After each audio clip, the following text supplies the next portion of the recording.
जय हिंद।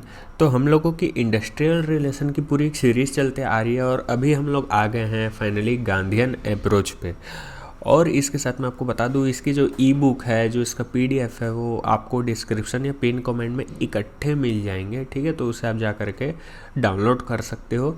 और ये वाला पीडीएफ की खास बात यह है कि इसे आप शॉर्टकट में रिवाइज कर सकते हो, बहुत ही शॉर्टकट में, मतलब थ्योरी फॉर्म में नहीं है कि स्टोरी टेलिंग वाले फॉर्म में है। तो इसे रिविज़न में मतलब मज़ा आ जाएगा। तो अभी अपन चलते हैं गांधीयन अप्रोच पे। तो जैसे गांधी जी एक अच्छे लीडर हुए हैं, अब कुछ लोग पसंद नहीं करते होंगे, बट आपको जानना होगा गांधी जी के बारे में।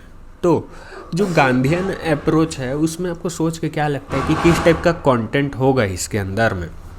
गांधीयन अप्रोच में सबसे पहले तो नॉन वायलेंस, जो इनका डायलॉग हुआ करता था, नॉन वायलेंस है ना, मतलब कि अहिंसा का रास्ता है ना, हिंसा बिल्कुल पसंद नहीं था, वायलेंट बिल्कुल पसंद नहीं था। तो ऐसी कोई भी चीज़ जो वायलेंट की तरफ, जो हिंसा की तरफ जा रही होगी, वो गांधीयन अप्रोच में अलाउड नहीं होगी। अब आपको दिमाग लगा करके सोचना है ऐसी क्या क्या चीज़ हो सकती है जो वायलेंट हो सकती है।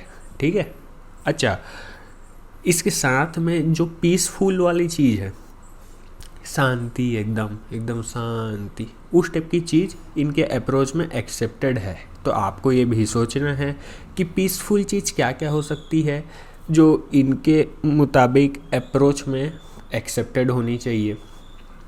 तो सबसे पहली चीज़ ये बताओ, जो स्ट्राइक होता है, स्ट्राइक, सबसे पहले स्ट्राइक की बात करते हैं। स्ट्राइक क्या इनके में अलाउ होगा, इनके अप्रोच में? अब आप लोग बोलोगे कि गांधी जी तो स्ट्राइक वगैरह करने बैठ जाते थे, तो स्ट्राइक तो अलाउ होगा, बट इनका कहना ये है कि शांति भंग मत करो यार। ठीक है, जब तक एकदम ज़रूरी नहीं हो स्ट्राइक मत करो। स्ट्राइक को एकदम से मना नहीं किए, बट स्ट्राइक को फर्स्ट प्रेफरेंस नहीं दिए। फर्स्ट प्रेफरेंस हमेशा शांति होनी चाहिए। ठीक है, जितना हो सके स्ट्राइक को टालो, अच्छे से बात करके, कलेक्टिव बार्गेनिंग करके, अगर कोई मामला निपटता है तो उसको निपटाओ। अच्छा, कलेक्टिव बार्गेनिंग, मोल भाव करना, आपस में बैठ करके बातचीत करना, वो अलाउ होगा नहीं होगा? ऑब्वियस सी बातें होगा, क्योंकि कलेक्टिव बार्गेनिंग से ही तो आप मामला को शांति प्रिय तरीके से सुलटाओगे। ठीक है, ये हो गई चीज़। उसके बाद जो ट्रेड यूनियन है वो क्या अलाउ होगा? ट्रेड यूनियन बिल्कुल अलाउ होगा, बट उसकी अप्रोच यहाँ पे ऐसी होनी चाहिए कि वो वर्कर को शांत कराए, ना कि भड़काए। ठीक है, तो अब आगे चालू करते हैं। ये था एक ओवरव्यू। इसके बाद हमको अब समझने में थोड़ी आसानी हो जाएगी। मैं हर वीडियो के पहले आपको एक ओवरव्यू दे देता हूँ, है ना। तो जैसे कि गांधी जी का है कि ये नॉन वायलेंस को ज़्यादा फोकस करते हैं, वायलेंस को फोकस नहीं करते, यानी कि ये मार्क्सिस्ट के जस्ट उल्टे हैं। जो गांधीयन अप्रोच है उसको ट्रस्टीशिप थ्योरी भी कहते हैं। इसका एक दूसरा नाम है trusteeship theory. Trusteeship theory Gandhian approach का दूसरा नाम है। एक मिनट, स्लाइड कुछ चेंज हो गया। ट्रस्टीशिप थ्योरी यानी कि गांधीयन अप्रोच के मुताबिक इस अप्रोच में आर्बिट्री को अलाउ किया गया है, एक्सटर्नल आर्बिट्री को। एक्सटर्नल आर्बिट्री बोलने का ये मतलब है, दो लोग के बीच में अगर विवाद चल रहा है, दो लोग के बीच में अगर लड़ाई झगड़ा चल रहा है, तो अगर एक तीसरा बंदा ऐसा होता है जो उठ करके जा करके बोलता है, ओ भाई तू मेरे को अपनी दिक्कत बता और मेरे को तू भी अपनी दिक्कत बता, और मैं तुम लोगों का एक सॉल्यूशन निकाल करके तुमको देता हूँ। ठीक है, मतलब दो लोग के बीच का लड़ाई झगड़ा को सुलझाने के लिए एक जो समझदार इंसान, जो तीसरा इंसान होता है, वो जो जाता है वो एक्सटर्नल आर्बिट्री कहलाता है। तो आपको पता होगा कि Gandhi ji Ahmedabad mill worker case में गए थे, एक्सटर्नल आर्बिट्री बन के ही गए थे। वो एक अलग से थर्ड पर्सन बन के गए थे। दो लोग के बीच में विवाद था, मतलब मैनेजमेंट और उधर के वर्कर के बीच में विवाद था, ऐसा समझ लो, और उनके बीच का विवाद को गांधी जी सुलटाए थे। इसके साथ में ट्रेड यूनियन और कलेक्टिव बार्गेनिंग गांधीयन अप्रोच में अलाउड है, बट जैसे कि मैं आपको बताया, कलेक्टिव बार्गेनिंग से भी मतलब कलेक्टिव बार्गेनिंग का मतलब मोल भाव करना। देखो, मोल भाव करोगे तभी तो शांति से बात आपको करते बनेगा, तभी तो आप बात रखोगे, नहीं तो मुंह बंद कर दूंगा तो कैसे बोलोगे। और जो ट्रेड यूनियन है, ट्रेड यूनियन वो थर्ड पर्सन होता है जो वर्कर के हक की बात करता है। ठीक है, ये दोनों के दोनों एक्सेप्टेड है इसमें। बट दोनों के दोनों नॉन वायलेंट होने चाहिए। मतलब आपको हर जगह नॉन वायलेंस की पूंछ पकड़ करके चलनी है, ठीक है। नॉन वायलेंस को आपको नहीं छोड़ना है, नॉन वायलेंस तो होना ही चाहिए, ठीक है। वायलेंट नहीं, नॉन वायलेंस, है ना। अहिंसा का रास्ता, मतलब ये कोई भी चीज़ एक्सेप्ट कर दे अपनी अप्रोच में, वो नॉन वायलेंट ही हो तभी सही है, नहीं तो फिर उसकी कोई जगह नहीं है। स्ट्राइक को प्रेफरेंस नहीं दिए हैं बट लास्ट ऑप्शन दिए। लास्ट ऑप्शन इसलिए यार क्योंकि ये खुद भी अपनी बात मनवाने के लिए स्ट्राइक ही तो करते थे, तो स्ट्राइक को ये गलत नहीं बोल रहे हैं, बट स्ट्राइक को ये बोल रहे हैं कि फर्स्ट प्रेफरेंस नहीं होना चाहिए, छोटी सी बात पे स्ट्राइक करने बैठ जाओ, ऐसा नहीं होना चाहिए, कोई सॉलिड रीज़न होना चाहिए उसके पीछे। मैनेजमेंट और वर्कर के बीच में पीसफुल कोएग्जिस्टेंस होना चाहिए। देखो आपको ये वर्ड को पकड़ के चलना है, पीसफुल। पीसफुल जहाँ पे दिख गया वो मतलब गांधी जी की अप्रोच है, यानी कि ट्रस्टीशिप अप्रोच है। क्योंकि पीसफुल की बात और कौन सा अप्रोच में आपको देखने को मिला होगा? यूनिटरी बदमाशी करता था, है ना। यूनिटरी अप्रोच में मालिक तू नौकर वाला हिसाब था, और शांति की बात कर ही नहीं रहे। प्लूरल, आपस में आकर के बैठो, है ना, सोशल इन्वायरमेंट क्रिएट करो, बट वो भी कुल मिला करके एक पीस की बात नहीं कर रहा है। मार्क्सिस्ट तो डायरेक्ट लड़ाई झगड़े की बात कर रहा है, तो पीस की बात कौन कर रहा है? गांधी जी कर रहे हैं, है ना।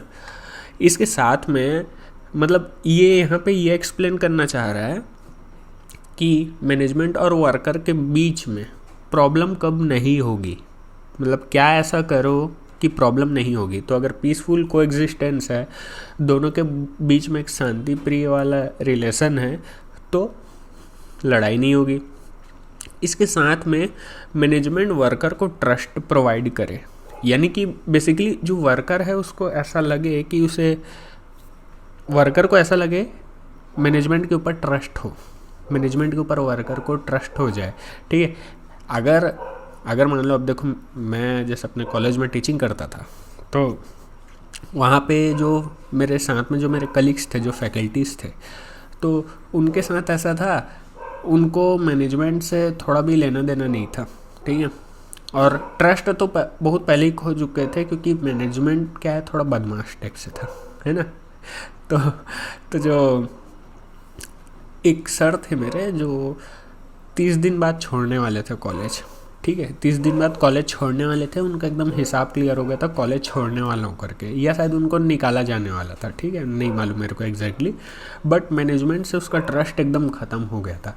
तो वो आदमी क्या किया कि जो 30 दिन तक के उसको आना कंपलसरी था, उस दिन वो बिल्कुल भी किसी को पढ़ाया नहीं, बिल्कुल भी कुछ काम नहीं किया, सिर्फ आकर के बैठा रहता था। तो अगर ऐसा करोगे तो प्रोडक्टिविटी में कमी आएगी, है ना। तो कायदे से जो मैनेजमेंट है वर्कर के मन में अपने लिए ट्रस्ट भी बिल्ड करे, ठीक है, मतलब एक जॉब सिक्योरिटी हो, इस टाइप की चीज़ें। फिर नो ईगो भी नहीं होना चाहिए, ठीक है। जैसे यूनिटरी अप्रोच में हम लोग ये देखे थे, मैं मालिक तू नौकर वाला हिसाब था। थोड़ा सा तबीयत अजीब सा लग रहा है, इसलिए मैं एक फ्लो में नहीं बोल पा रहा हूँ, नहीं तो मेरे को जनरली पॉज करने की ज़रूरत नहीं लगती। तो आगे देखते हैं कि जो ईगो जो है वो मैनेजमेंट को अपने पास नहीं रखना चाहिए। अगर ईगो रख लिया तो वर्कर के मन में वही मार्क्सिस्ट वाली भावना आ जाएगी, ये ज़्यादा ऊँचा कर है, इसको मैं पीट पाट के अपने बराबर में ला करके खड़ा कर देता हूँ, ठीक है। और नॉन पोजेशन, इसका ये मतलब है कि जो वही बात है, ईगो टाइप से ही समझ सकते हो, बट पोजीशन का ये मतलब है कि अगर आप किसी बड़े पोस्ट पे बैठे हो तो आप अपने छोटे पोस्ट वाले को ना हड़का रहे हो, अरे तेरी ऐसी की तैसी, जॉब से निकाल दूंगा तेरे को। मतलब भले आप बड़े पोस्ट में बैठे हो, बट बाकियों को भी इज्जत दो, ठीक है। तो ये सब नहीं होना चाहिए, मतलब ईगो मत रखो, है ना। और आप कितने भी बड़े पोस्ट में हो, छोटे इंसान से ढंग से पेश आओ, वो बढ़िया काम करेगा, मस्त काम करेगा। वो जैसे मुन्ना भाई में देखते हो ना, ये आनंद भाई तू बहुत मस्त काम करता है रे, तू बहुत मस्त काम करता है, वैसा ही वाला, है ना। वाई कॉन्फ्लिक्ट क्यों हो रहा है? देखो ये अप्रोच क्या है, छोटी अप्रोच है, इसलिए मैं इसको ज़्यादा खींच रहा हूँ, और मैं इसमें थोड़े से प्रीवियस रिवाइज भी कर देता हूँ, इधर ही का इधर ही हिसाब हमको क्लियर हो जाएगा। देखो कॉन्फ्लिक्ट की बात हर अप्रोच में किए थे और सब अप्रोच की सोच अलग थी, कॉन्फ्लिक्ट क्यों हो रहे। तो सबसे पहले फटाफट रिवाइज कर लेते, नहीं देखे हो तो जा करके देख लो, ठीक है, प्लेलिस्ट है इसकी। सबसे पहले यूनिटरी से चालू करते हैं। यूनिटरी में कॉन्फ्लिक्ट के बारे में क्या बोला था कि कॉन्फ्लिक्ट को अवॉइड करो, कॉन्फ्लिक्ट को अवॉइड करो, फालतू चीज़ है एकदम, है ना। और अगर वर्कर ज़्यादा बज रहा है तो उसको ना उसका हिसाब किताब दे करके ना रवाना करो, बैठ करके बात ही नहीं करनी, कलेक्टिव बार्गेनिंग करना ही चाहिए। ये यूनिटरी अप्रोच बोलता था। प्लूरलिस्टिक अप्रोच, प्लूरलिस्टिक अप्रोच आता है और बोलता है कि जो कॉन्फ्लिक्ट है वो अनअवॉइडेबल है, वो तो होके ही रहेगा, उसे आप टाल नहीं सकते, उसे आप इग्नोर कैसे कर दे रहे हो चाचा, आप उसे इग्नोर कर ही नहीं सकते, वो तो होगा ही। पर उसे सॉल्व करने के लिए आपको एक सोशल इन्वायरमेंट क्रिएट करना होगा, सबको बुला लो, पूरे परिवार को बुला लो, अच्छे से बैठ करके बातचीत करो। ये प्लूरलिस्टिक अप्रोच बोलता था। इसके साथ में मार्क्सिस्ट अप्रोच जो इसके बाद आता है, वो प्लूरलिस्टिक अप्रोच का ये पॉइंट को सेम बोलता अपना भी कि कॉन्फ्लिक्ट तो होगा ही होगा चाचा, की कर रहे हो, कॉन्फ्लिक्ट तो होगा ही होगा, अनअवॉइडेबल है। बट उसे सॉल्व करने का अप्रोच प्लूरलिस्टिक से अलग था मार्क्सिस्ट का। मार्क्सिस्ट बोलता था कि जो सोसाइटी का जो गैप है, जो मैनेजमेंट ऊपर पोस्ट पे बैठा है और जो वर्कर जो निचले पोस्ट में बैठा है, तो जो वर्कर की जिम्मेदारी बनती, जिम्मेदारी क्या, वर्कर को अपने हक के लिए लड़ना होगा और जो मैनेजमेंट है उसको ऊपर से पकड़ के उसको नीचे में ले आना होगा, बेसिकली उसके कपड़े फाड़ देने हैं, ये बात है, ठीक है। तो ऐसे क्लास गैप कम होगा। बट गांधीयन अप्रोच में सीन ही अलग है। अभी तक अपन जो देख रहे थे उसमें इंसान की गलती थी, कभी मैनेजमेंट ज़्यादा बज रहा है, कभी वर्कर ज़्यादा बज रहा है ना। बट गांधी जी किसी इंसान को पॉइंट आउट नहीं किए, ना मैनेजमेंट को ना वर्कर को, ये बोले सिस्टम ही रॉन्ग है साला, सिस्टम ही रॉन्ग है, तो अपन क्या कर लेंगे, ह्यूमन की गलती नहीं है साला, सिस्टम ही यही जो चल रहा है ना, ऐसा सा जो स्ट्रक्चर बना हुआ है, जो गवर्नमेंट जैसी चल रही है, यही गलत है, ठीक है। इसके साथ में गांधी जी बोलते हैं कि अगर बैड रिलेशन होगा तो प्रोडक्टिविटी में कमी आएगी। जैसे कि मैं आपको एग्जांपल दिया, मेरे कॉलेज में जब मैं टीचिंग करता था तो मैं आसपास के कलीग लोग को भी देखता था, तो उसमें बहुत सारे टैलेंटेड लोग भी थे, ठीक है, जो लोग पढ़ाने में अच्छे थे, ठीक है। बट उनके साथ क्या हुआ, जब उनके साथ आप अच्छे से पेश नहीं आए तो फिर उन लोग, अब नहीं पढ़ाऊँगा बेटा, तू जो करना है कर ले, 30 दिन के बाद तो मैं वैसे भी जाने ही वाला हूँ, तो पूरा 30 दिन मैं पढ़ाऊँगा ही नहीं। तो इस टाइप का सीन हो गया। तो प्रोडक्टिविटी में कमी आई कि नहीं, मैनेजमेंट सफ़र कर रहा है कि नहीं। तो इसलिए अगर रिलेशन गंदा रखोगे तो प्रोडक्टिविटी में भी कमी आएगी। ये नहीं कि हर बार आप एकदम बॉस वाला गिरी झाड़ रहे हो, है ना, बॉस वाला कि अरे ऐसा कर, अरे वैसा कर, भाई तुम्हारा ही नुकसान हो जाएगा उससे, मतलब बॉस का ही नुकसान हो जाएगा। फिर गांधी जी बोलते हैं, मतलब गांधी जी बेसिकली ना एकदम सत्य और ग्राउंड टू अर्थ वाली बात कर रहे हैं इसमें, और कुछ नहीं। गांधी जी बोलते हैं कि चेस्टिटी को अपनाओ, यानी कि ब्रह्मचर्य को अपनाओ, ब्रह्मचर्य का पालन करो। एडॉप्ट पॉवर्टी, मतलब गरीबी को अपनाओ।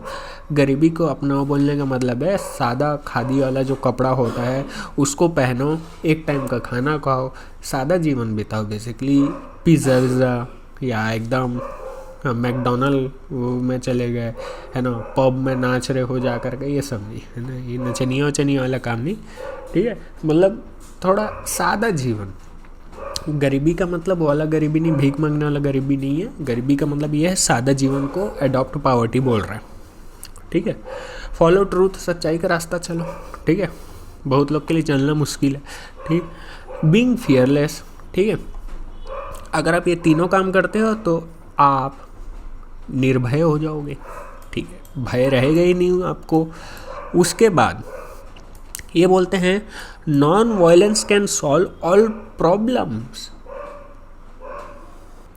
इनके हिसाब से कि लाइफ में कोई भी सिचुएशन आ जाए, अगर आप नॉन वायलेंस का रास्ता को अपनाते हो तो ये हर प्रॉब्लम को सॉल्व कर देता है। अब देखो, सबकी आइडियोलॉजी अलग अलग होती है, आपकी सोच अलग होगी, ठीक है, मेरी सोच अलग होगी।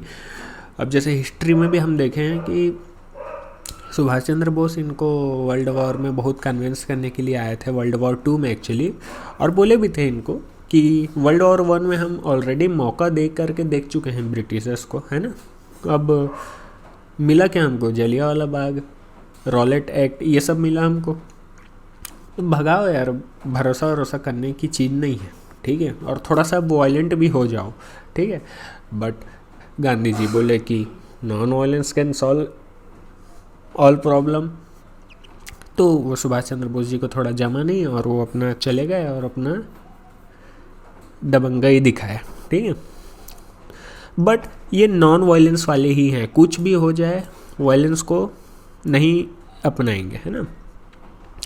स्ट्राइक को अवॉइड करेंगे, ठीक है।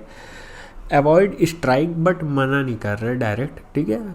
करूँगा पर सेकंड प्रेफरेंस है मेरी, जब एकदम कुछ हो ही नहीं रहा है तो तभी तो ये स्ट्राइक करने बैठते थे। अगर स्ट्राइक के एकदम अगेंस्ट रहते तो क्या बोलते हैं, हिस्ट्री में हमें इनके स्ट्राइक देखने को नहीं मिलते।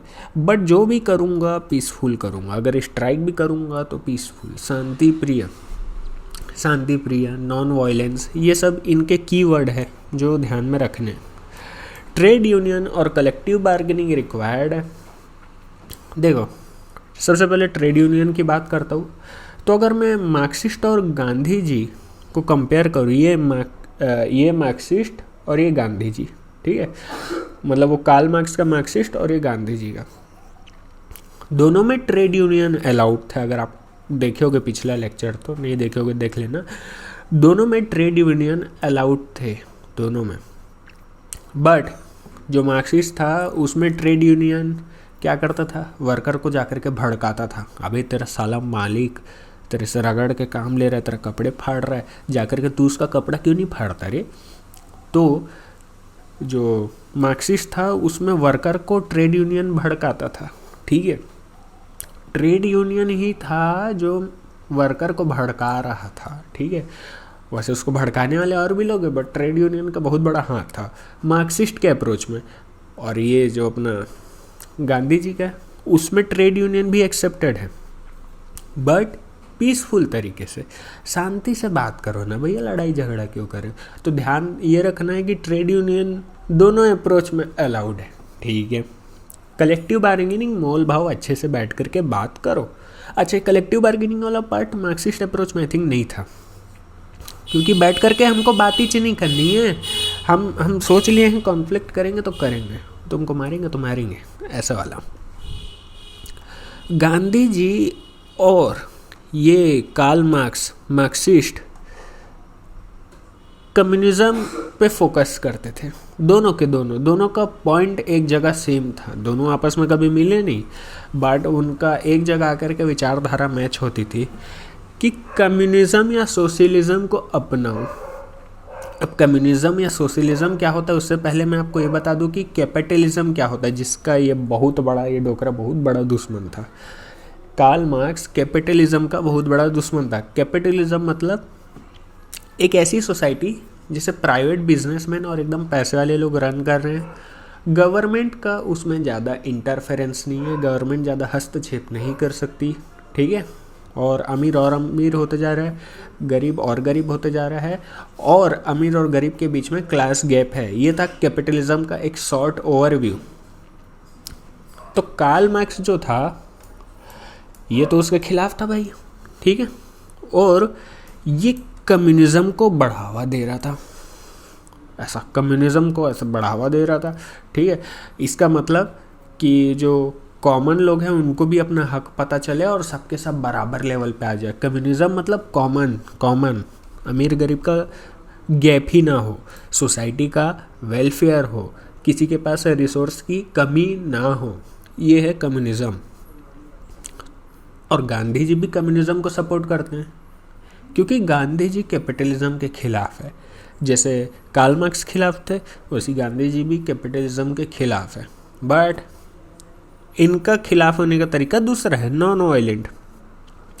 कम्युनिज्म को अडॉप्ट किए नॉन वायलेंट तरीके से, ये कम्युनिज्म को अडॉप्ट किया वायलेंट तरीके से, ठीक है। यहाँ पे इमेज आप देख सकते हो, इस टाइप के इमेज आप बहुत सी कंट्री में देखोगे, जैसे कि रसिया, या मतलब आप सर्च करके खाली देख लोगे ना कि कम्युनिज्म करके, तो आपको कंट्री दिख जाएगी।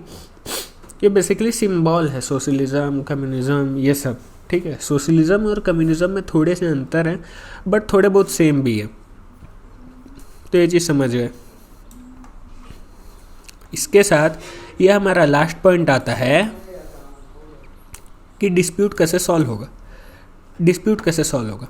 म्यूचुअल रिस्पेक्ट, एक दूसरे की अच्छी सी रिस्पेक्ट करो। ठीक है, सबको इज्जत चाहिए, सबको इज्जत चाहिए, है ना, चाहे वो किसी भी पोस्ट पे बैठा हो। एक्सटर्नल आर्बिट्री को अलाउ किया गया। एक्सटर्नल आर्बिट्री मतलब जैसे गांधी जी खुद अहमदाबाद मिल वर्कर केस में गए थे, दो लोग के बीच में झगड़ा हो रहा है, तो एक समझदार इंसान उठ करके गया झगड़ा को सॉर्ट आउट कराने के लिए, एक्सटर्नल आर्बिट्रेटर, तो उसे अलाउ किया गया। ये भी नॉन वायलेंस होगा, पीसफुल होगा, लड़ाई झगड़े से कोई लेना देना नहीं। कलेक्टिव बार्गेनिंग अलाउड है। अवॉइड स्ट्राइक, स्ट्राइक को अवॉइड किए बट सेकंड प्रेफरेंस दे रहे हैं। ठीक है, सेकंड प्रेफरेंस दे रहे हैं। ट्रेड यूनियन को अवॉइड किए।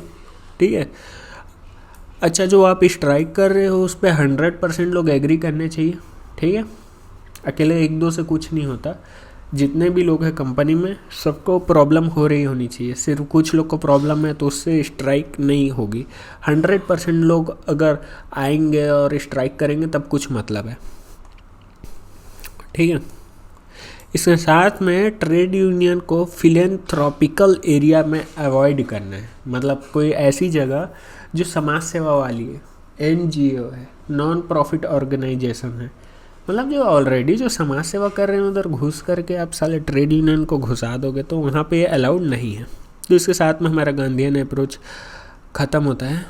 ठीक है, तो वीडियो कैसा लगा कमेंट सेक्शन पे कमेंट करके ज़रूर से बता देना, लाइक वाइक कर देना। ठीक है, तो मिलते हैं अगले वीडियो पे।